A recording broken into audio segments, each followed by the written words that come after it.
How about Okay. that?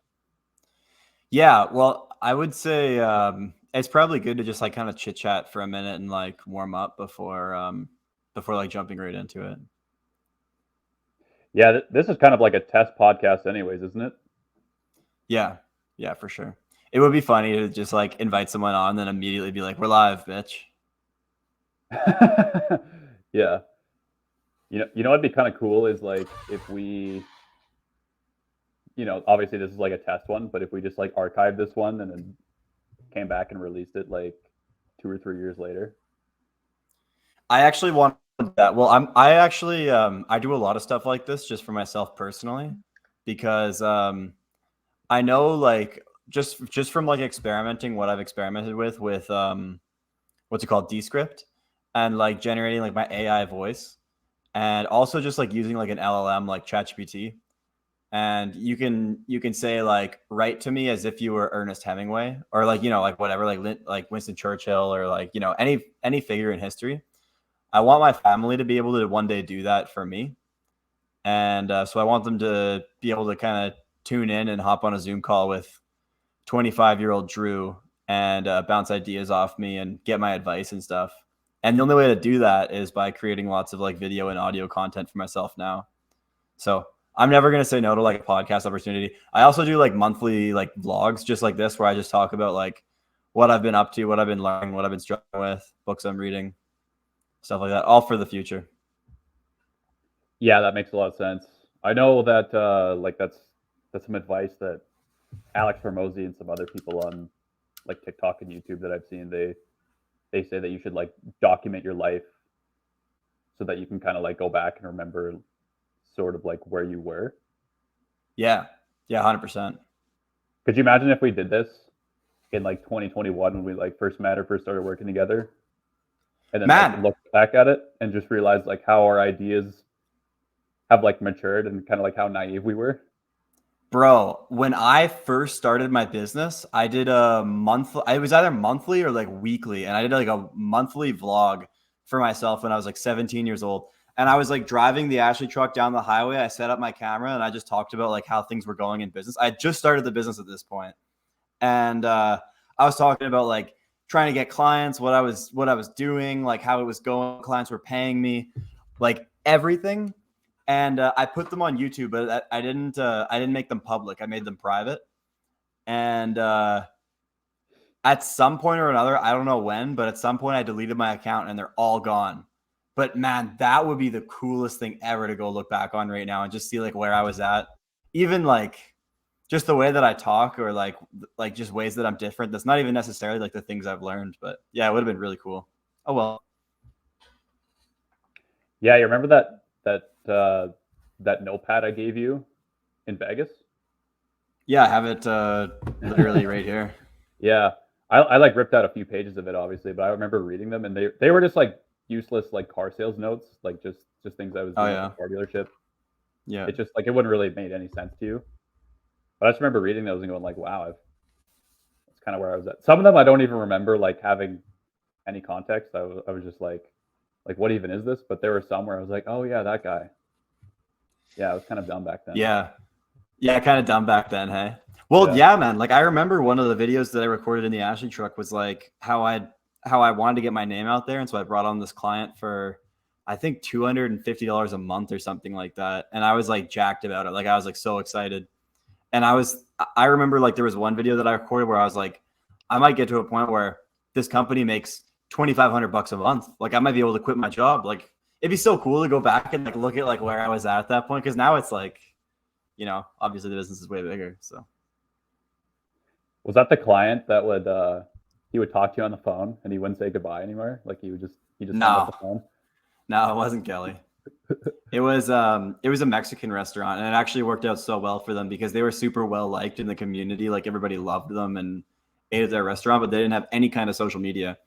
So I came in, I had a professional camera, I think at the time, maybe not. And I did pro photos of like the owners, the staff, the food, the drinks, and like just blasted it on social media. I did like paid ads, content creation almost daily. I did like everything for $200, like $200 a month. It was like a joke.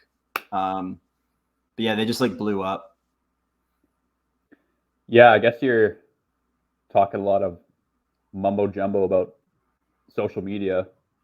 So I guess like if someone's listening right now and they know what we do, they're probably just thinking like, what? You guys don't do social media. Do you want to like Right. elaborate on that? Yeah. So in 2017, November 2017, I started Our Brand Media Inc., which was a social media marketing and web design company. Yeah, basically just like monthly social media management services. I built websites. I was basically just a freelancer at this point. I'm like 17 years old, and just kind of doing whatever. Like I wasn't like niche in any way. I just, if a client came, I would just do whatever they wanted for them. I was basically a freelancer, and I grew that over four or 5 years to low six figures anyway, and eventually got to a point where I started kind of hiring and bringing on like contractors and assistants and kind of doing this, and everything kind of just pointed me in the direction of real estate. And I had a lot of personal interest in real estate too. So what that meant is that I think it's like almost subconscious. Like if I'm always thinking about real estate, I'm always interested in real estate, then I'm always talking to clients about it, and I'm attracting clients that are more interested in real estate. And I kind of just gradually shifted in that direction, to the point where a lot, like maybe even the majority of my clients or my daily activities were revolved around real estate, specifically real estate marketing, like real estate media, pictures, video, drone, 3D tours, that kind of thing. And I liked the business model a lot more for a million reasons, but it just made sense to kind of focus more on the real estate stuff. So we kind of gradually started shifting more towards the real estate stuff. That's when Jarrett joined the team. And that was about 2 years ago now. And at this point, it's safe to say that we are completely real estate media. We still have some legacy clients that we serve, social media management services and web design services and stuff, but they're kind of just, it's not really like a focus of the business. So right now we're 100% real estate media from a business development standpoint. But yeah, it's pretty much my story. Quite the story, quite the story. Yeah, like I guess we're not 100% real estate media with some of the other people we got, but pretty much the infrastructure that we have now is built to pretty much only be real estate from here on What was out. it like? What was it like from your perspective, like the background of the business and like the growth in the last, I guess, 3 years or 2 years, whatever?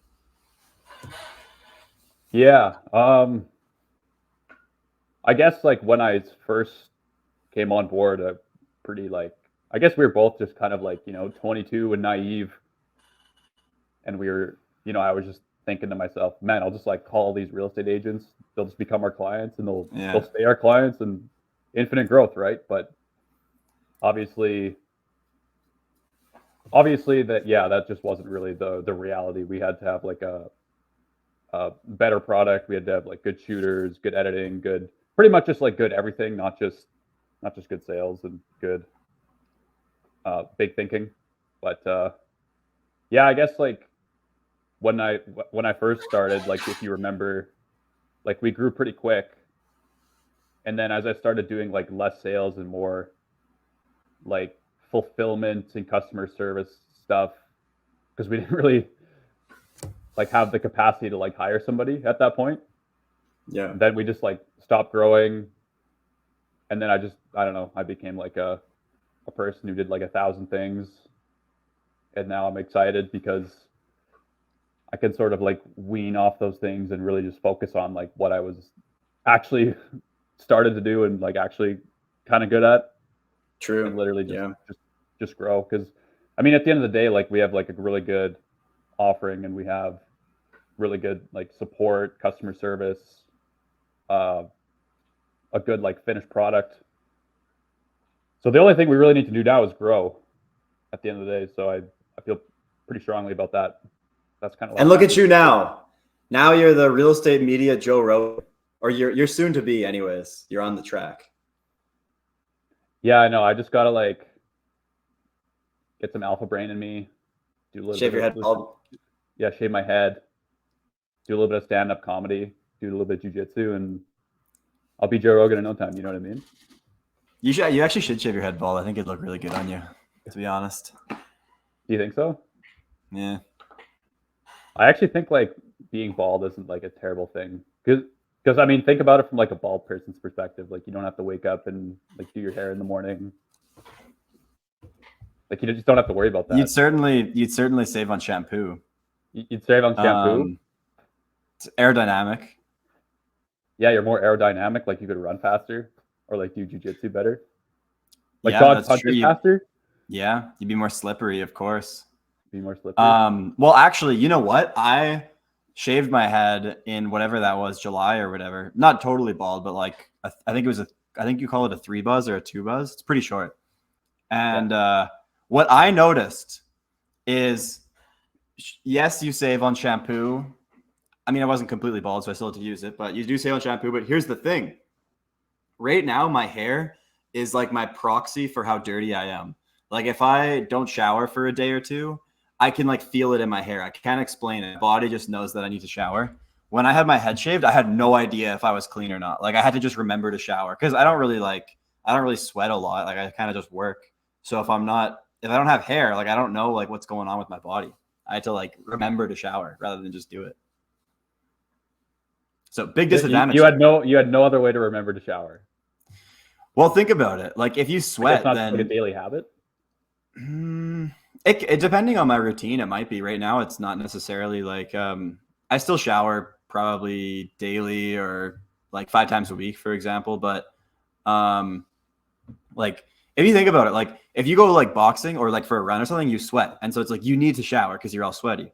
But if you just like work all day, like you're not sweaty. Like you don't need to shower. You just go to bed, right? And then you wake up the next morning and like when I wake up in the morning, it's like my hair feels gross and like I feel kind of groggy and it's like time for a shower. But when I don't have any hair, not the case, my friend. I just get to work. Think about it. Well, my dad's bald, so maybe I'll have to ask him about that. He's probably got it all worked out. Bald people probably have it all worked out. I'm just sharing my perspective. Yeah. On a similar note, funny you should mention like saving on shampoo because this could even be like a controversial thing, but I haven't used shampoo in like a couple of years, like even though I have hair. No way. Do you condition or no? Scrub your hair with water? Yeah, just with water. Holy shit, are you serious? Yeah, I'm 100% serious. I saw like it's so cool. Yeah, and I'm like the only one in my family that's not like bald or going bald. Yeah. Well, my little brother, he's got hair, but maybe not. Well, there's like a thing to it because I tried doing that at one point when my hair was really long, but I just couldn't commit to it. They say that like the shampoo, or how does this work? Your shampoo keeps your hair dry or it removes the oils that you create. So when you stop taking it, then your hair is super oily. But if you wait a few weeks, then your hair goes back to normal and you don't actually need shampoo anymore or something like that, right? Yeah, I read something a couple of years ago that was like, well, no, this all started because I think I went like one day without using shampoo because I like ran out of shampoo and just like showered without it. And then, you know, one day turns into like 2 days and like I'm not going to make a special trip to the store just for shampoo. So I think I went like a couple days without it. And then during those like couple days, I like looked into it. Like I read some things on the internet that like on your scalp and where your hair is, there's like oils that your body naturally produces. And when you use shampoo, your body just stops naturally producing them. So your hair would actually be healthier if you just stopped using shampoo. So I just decided like just to try it out. And then I never went back because I don't know. Whenever I tell people I don't use shampoo, they're always just like, your hair's so thick and it's so healthy. I'm like, yeah, just don't use shampoo. Anything like health or like body related, I always look at like, or I always try to look at, does it like align with us like ancestrally? Like from like an evolutionary standpoint, does it make sense? Like, you know, like cold plunging or like working out, for example, or like what food you eat. It all makes sense when you think about like going back. Shampoo makes no sense when you think about it. Like there's absolutely no way that early Homo sapiens were shampooing their hair. Absolutely no way. And they had luscious locks. If you look at like an early human, they had super long hair. Yeah. And like, do you think Alexander the Great was, you know, shampooing and conditioning his hair when he was like trying to conquer the world? You know exactly. I mean? And he was beautiful. Look at any of the like ancient Romans. Like look at Marcus Aurelius. They all had beautiful curly locks. exactly, yeah. So, I mean, when you think about it that way, it's like Jesus Christ didn't have shampoo, or maybe he did. Maybe he did. He was Jesus Christ, but Yeah, maybe he invented it. Have you, speaking of Alexander the Great, did you download that book that I told you to get, Alexander of Macedon? Best book I've read in months. I've downloaded it. I have not read it. Are you familiar with the story of the siege of Tyre, the island of Tyre?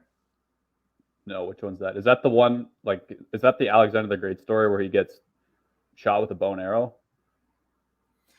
It actually might be. I don't think so. He's been shot more than once, but the siege. This is the story of the siege of Tyre. So there's there's all of these areas on the coast of what would you call it? It's kind of like Persia. What would be now Persia, maybe? But Yeah. all of these cities along the coast are all these like towns and villages. And Alexander's just on his way. He's going east, and he's just conquering all of them. So he's basically just showing up with his army, and he's like, "I'm the ruler of this kingdom now." Or I'm just gonna like burn all of you down. Like I'm gonna burn this whole city down. I'm gonna kill all of you, kind of thing. And he eventually gets to this community called Tyre, and Tyre's on an island that's a kilometer away from the coast. And Alexander the Great doesn't really have like a naval fleet. Like he doesn't really have like ships that he can like use to like go over there and like really take them by storm. And so he tries a little bit here and there, tries a few different things, but they're just like too strong because their whole kingdom is an island. Like as soon as you show up on the island, you're just like you're in siege basically. Like they're just gonna kill you. So Yeah. this guy, so stubborn and faced with an extremely difficult problem here because he can just keep going east. Like he doesn't have to conquer these people. He can just or this community. He can just keep going. Because his end goal is to conquer like the Middle East. It has nothing to do with this island even, but he's just hell bent on like taking over everything in his path and not letting anybody step on him really. And so what he does is he sets camp right on the coast, and he orders all of his men to build a gigantic bridge going a kilometer long, and I think it's 200 feet wide, going all the way from the coast all the way out to the island, and it takes 6 months. So if you're on Tyre and you're like watching the tower or whatever, you see Alexander set up this camp. You think that he's gone forever. It's like, oh, don't worry about them. There's no way. And you see them just brick by brick, just like laying this bridge. And you see them every day just working away. All of his warriors just working away at building this bridge. And like at the beginning, they kind of treat it like a joke. They're like, oh, haha, look at Alexander. Like, there's no way this guy's serious about this. But over 6 months, the bridge just keeps getting closer and closer.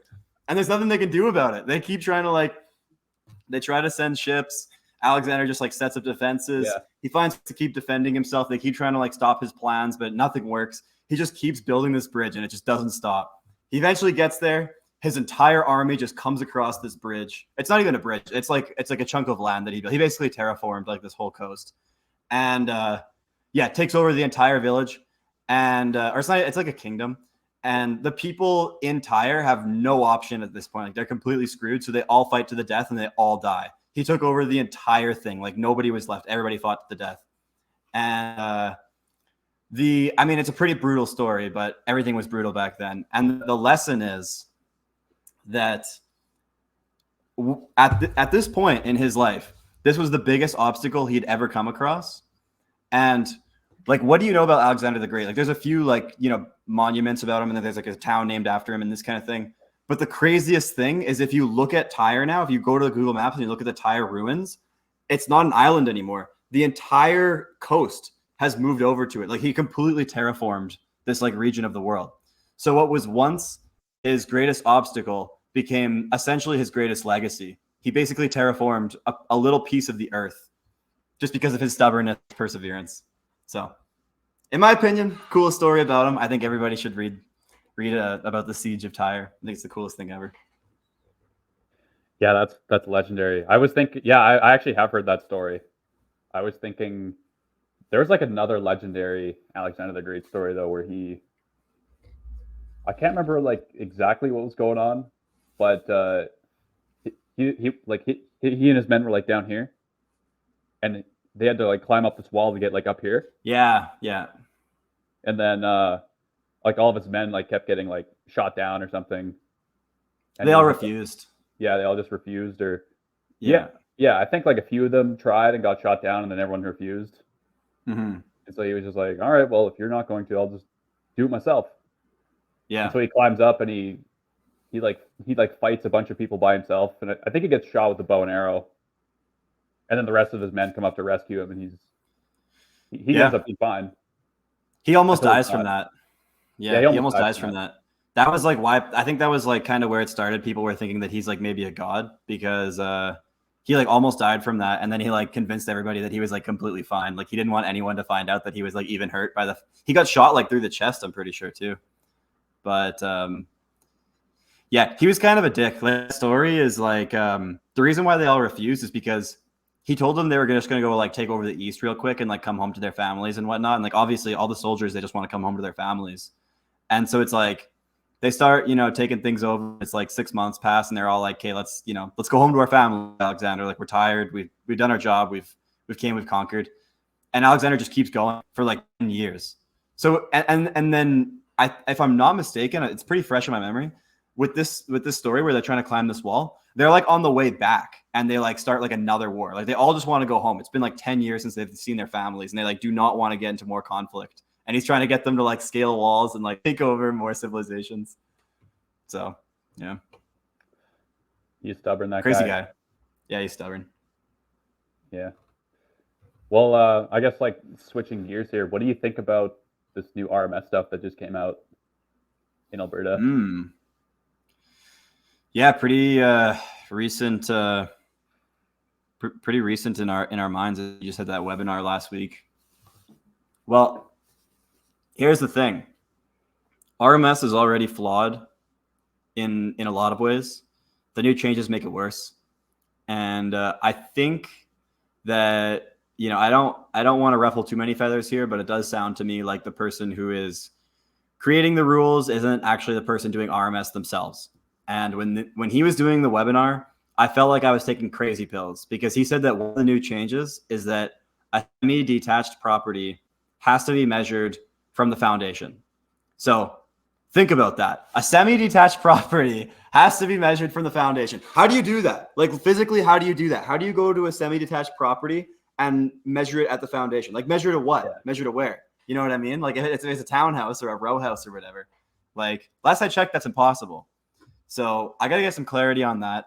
The BGMS thing, to be completely objective about it, it actually kind of does make sense, where you have to disclose or you have to have a separate report of basement area, as I understand it, if you want to like disclose that in your listing material. So if you want to say like, the basement's over 2,000 square feet, then you actually have to prove that with a BGMS report. It's annoying for us, but I actually think that's a good idea for like buyers and sellers. Yeah, just like a few changes that it had me scratching my head. I was like, I don't really think this guy is doing art. Like he's not crawling around, measuring foundations. Maybe he is, but I don't think he is.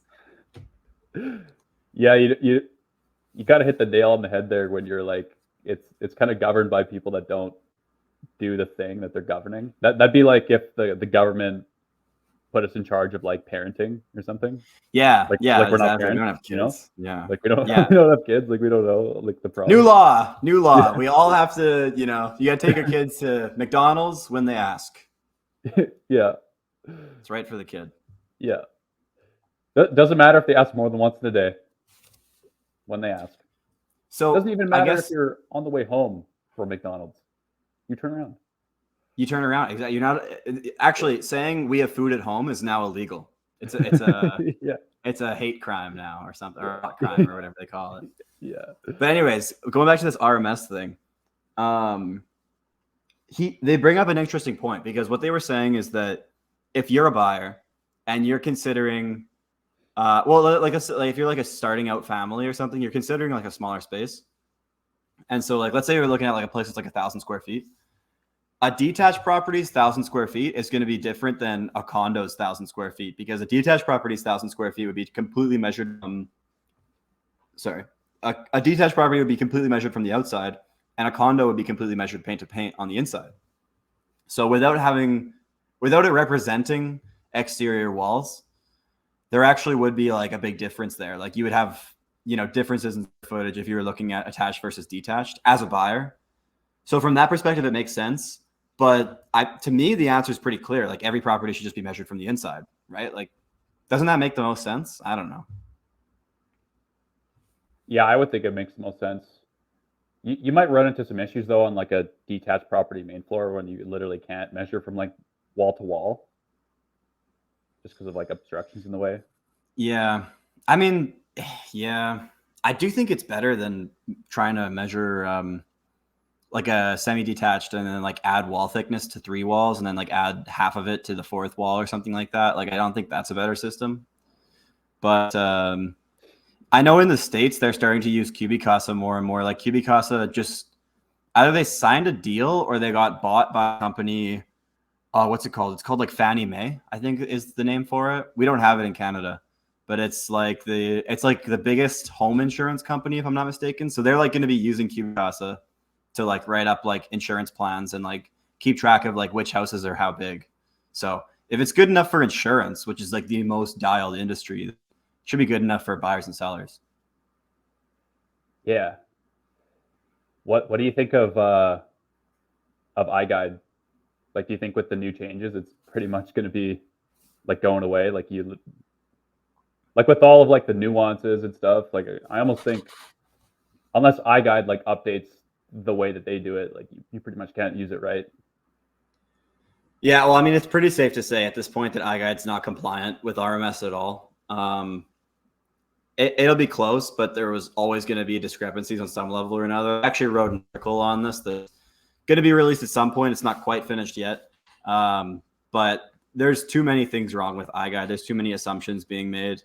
The craziest part of it potentially is the fact that like the people operating it are not RMS experts. Otherwise, they wouldn't be using iGuide. And yeah, I can think of a million ways that iGuide doesn't work, but like a very simple way to look at it is like when I talk to colleagues that use iGuide for RMS, I ask them like, what do you do if your client comes back to you and says like my seller is upset because they thought this property is 1,200 square feet, but your iGuide says it's 1,000 square feet. And if you're operating an iGuide, I've talked to colleagues about this. If you're operating an iGuide, like there's nothing you can do about that. Like you just have to tell the realtor, you have to tell the client, nope, the iGuide says it's 1,000 square feet. I don't have anything to do with that. I just push a button and it gives me the number. You're gonna have to tell your sellers that, unfortunately, and there's nothing I can do about it. I can dig into the RMS documents and find like maybe where the difference came from, or tear into the guidelines and see if there's anything that we can do to disclose a higher amount. Nothing you can do at all. There's no customer service you can provide. Whereas with hand measured, if there is any discrepancies, then you can very clearly outline where those come from. You can come back to the property with the realtor or with the seller and walk them through it, be super transparent about everything and get everybody on the same page and like provide another level of customer service. Because in our industry, what I've learned over the last few years, I'm sure you'd agree, is that the real estate industry is the service industry. If a seller has a problem and therefore the realtor has a problem, then we have a problem and we have to solve it. We have to make it better, not worse. And so if we were offering iGuide for RMS, it'd be making all the problems worse. Yeah, I agree. I guess just to play devil's advocate, just in case there's like more than a dozen people that listen to this, the first one. Like what would your thoughts be on people that say, yeah, but like humans could also be inaccurate? Yeah, humans can be inaccurate. That's like definitely true, but that's why you have systems in place. I know like for us, first of all of our RMS techs are super well trained and they're basically experts on the RMS guidelines front to back, which is more than could be said about anybody who's using iGuide. On top of that, we also have backups in place. So every single time we do an RMS, we do it by hand first. Then we run through a checklist that pretty much guarantees that it's going to be perfect. And then additionally, we do a QuikSell floor plan, which isn't perfect because it's similar to iGuide now. We're kind of getting into the LiDAR stuff and there's inaccuracies. But if it's big enough to make an RMS discrepancy, then we're going to see it and we're going to see where it comes from. And so it's really useful as a backup. Most of our shoots also come with 3D tours, just depending on what the client orders. And if it comes with a 3D tour, then you have another level of verification. So we'll have a Matterport or an iGuide that we can use to cross-reference with the actual hand measurements. So like ideally we have like 4 backups. Like we have 4 redundancies in case there's any discrepancies. So it's at a point now. We certainly learned our lesson over the last few years with RMS discrepancies. So we're at a point now where we're very, very confident in our RMS numbers, and we're pretty much able to rectify like any issue that comes up. Yeah, the RMS, the floor plan, the 3D tour is like the trifecta. Yeah. The trifecta of like perfect measuring, or like a good system. Yeah, Anyway. exactly. And it lets us, you know, make things right for any client. Like if a realtor just has like a quick question and they're like, hey, I thought the property was 1250 square feet, it's 1200.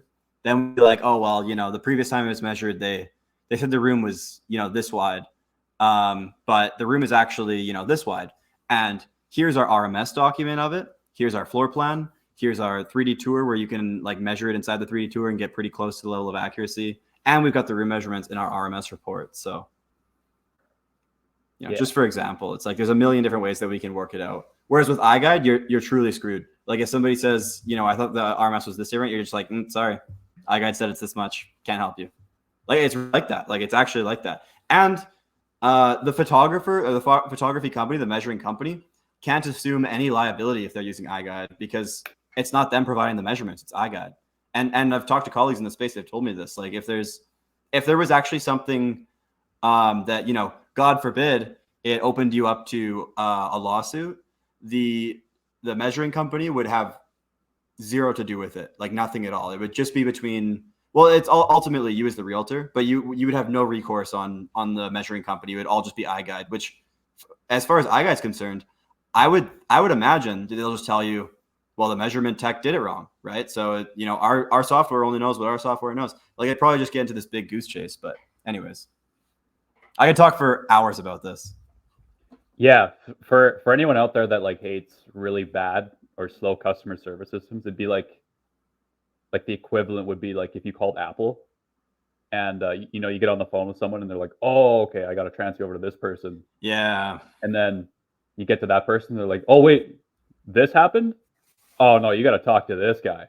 Yeah. Yeah. And then exactly. you know, they just keep pigeon tossing you around from one person to the next. That's exactly what iGuide would be if you had a discrepancy. You'd go to like the vendor, you know, with like the person operating the equipment, and they'd go, oh no, you have to talk to iGuide about that. And then you call iGuide and they'd go, oh, you have to talk to this person about that. And this person would say, oh, well, you have to talk to Rika about that. I'm guessing. You know what I mean? Guessing. Like that's probably what it is. Whereas we're pretty familiar with the rules, and that webinar definitely gave me a lot more confidence that we're doing the right thing. And there's a lot of like misinformation out there because like Rika's kind of left it up to the interpretation of just whoever. Like there's no certification on it. It's pretty much just start measuring properties, and like you can pretty much tell anyone whatever you want, kind of thing, right? Like there's no, it's not that there's no governing body, it's just not really like enforced, or there's no a lot of education on it. Well, they have like training videos and like the training PDF, obviously, but like that's very different from like what people are actually doing in the field.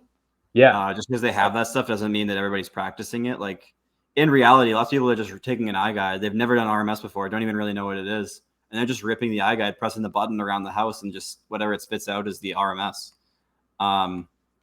So yeah, I was actually hoping that in the Rika's most recent webinar, I was actually hoping that they were going to like crack down on that a lot more. And also just like some of the gray areas in general with RMS, but nope, just added more ambiguity.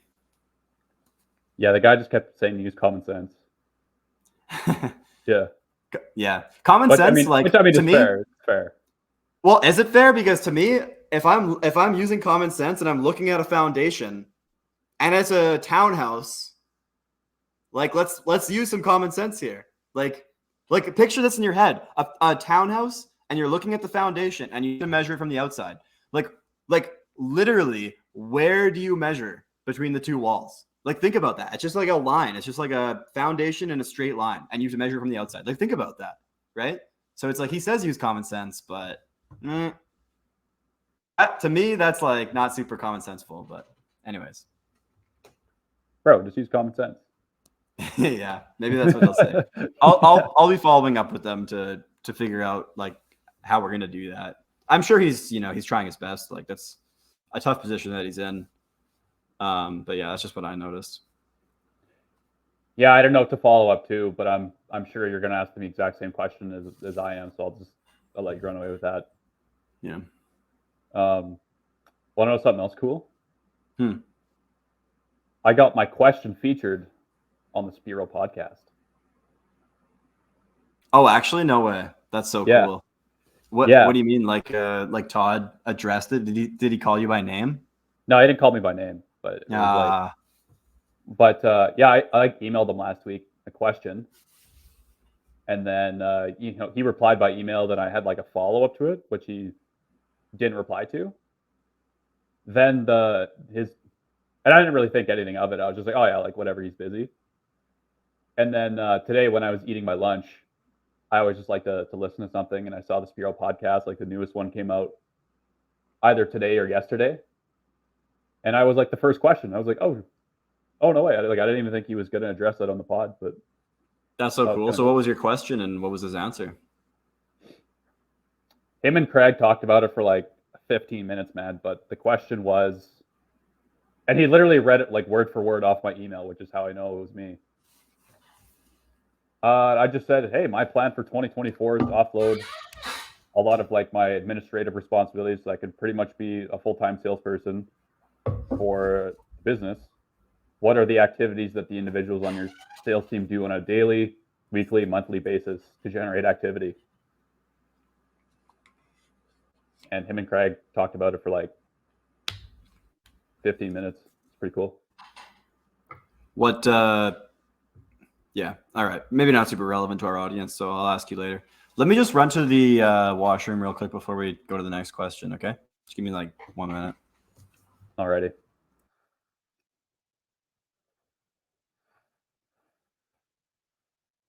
Should I fill this space with like an ad or something in the future?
Hello.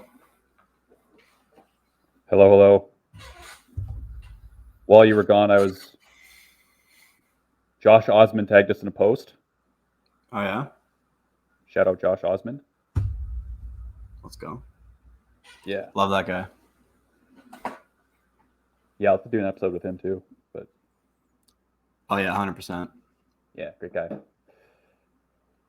Where were we? Yeah, I think I was just talking about the Spiro podcast or something.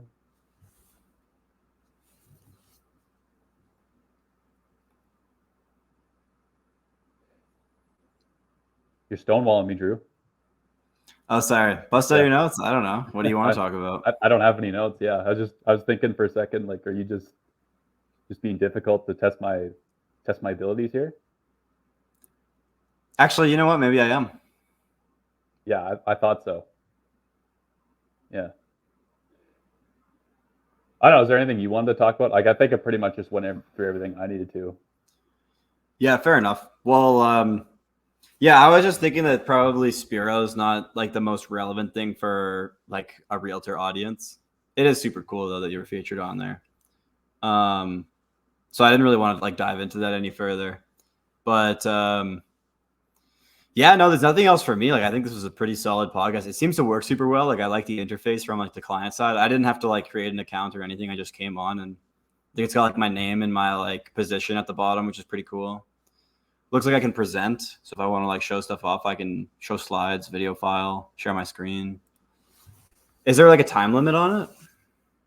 Yeah, I can like change the layout to like this or like this, like this. Oh, cool. Yeah, I like this one the best. This one's the best, like social, I think. yeah, me too. What's this one? Yeah. And there's this one. Oh, these aren't really changing. I think you have to share your screen for a couple of the ones that I'm clicking. Yeah. But do you know if like our plan with this is going to like chop this up for us and like give us clips and stuff, or do we kind of do that on our own? Yeah, I'm still trying to figure that out. I guess that's why we're kind of shooting this one right now. But yeah, fair enough. Well, the experience super well, like with the email, just like saying like the day before, saying, hey, this is like the rundown, then like the link to join, and then we get kind of like this this like waiting area before we jump in, where we can kind of just like chit chat. This is like the best podcasting platform that I've seen. Yeah. I can add music too. Like, watch this. Can you hear that on your end? I can hear that. It's pretty loud. I can turn it down though too. Yeah, that's interesting. Yeah, just playing around with it a little bit. You need to get like the X-Files theme on there or something for like when somebody says a conspiracy theory. Yeah, I'll just have like a little like soundboard here. Yeah, a little soundboard. Yeah, so someone's talking about like the moon's flat or something. The X-Files. Yeah. Well, what was I going to say?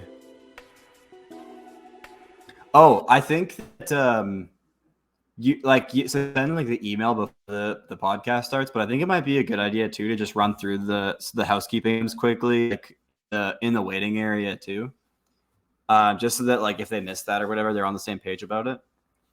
And you would just like run through everything. You could say like, yeah, if you want to, if you don't like what you say, you want to cut something out, just say like, cut out or whatever. It's really no problem for us. If you have to go to the bathroom or something, like just, it's no big deal. Just kind of lay back, relax, chat. Just like make it like kind of like white glove for them, I think. Just so that it's like easy for them, you know what I mean? Like your guests. Yeah, for sure. I don't know if there's many things that'll be easier than this, but like this is pretty straightforward. The way we've kind of done it already, but yeah, I was even able to pick like the brand colors and. Oh, I was gonna ask about that actually. Yeah, I can change it to this sick. or that. That's really cool. Too much. You picked the best one. Yeah, this is the best one. Yeah. I guess I can have like a background too, I guess. Wait a second. Yeah, I think I can too. I was going to, and then I just didn't. Yeah, there you go. Virtual background for Drew. What about me? You don't get one. Your virtual background is the Alex Hormozi books and your shoebox.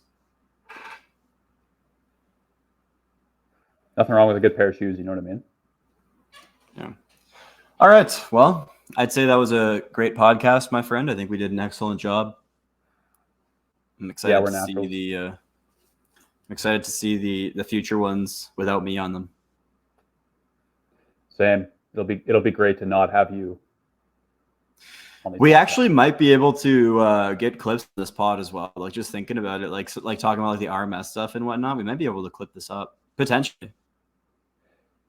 Yeah. Did you actually want to release this one, or no? I mean, I don't know if we should release it the first podcast ever. We could. I really don't care. Like, I don't think it actually matters at the end of the day. We should just release the entire thing, just uncut, just post it on like YouTube or something. Even like the part where you go to the washroom and I'm just sitting here like, what am I supposed to talk to myself? Yeah, just the whole thing. Out into the ethos it goes. Or is that even the right word? Ethos. Ether. It doesn't matter. Honestly, who cares? Let's just do it. Let's just post it all raw, uncut, on YouTube. do it. And then we have it. Yeah, I don't think that many people are going to watch this one anyways. 0, just me and my future children. Yeah, it does be something like cool to look back on. Yeah, when we're like sure. when we're like 80 and we're like in an old folks home. Yeah, Be like, old oh, look at us. geriatric us, man. Yeah, Yeah. Look at us. Oh, look at us when we were like 25. Oh, whippersnappers. Oh. All right, that's it. Okay, bye-bye.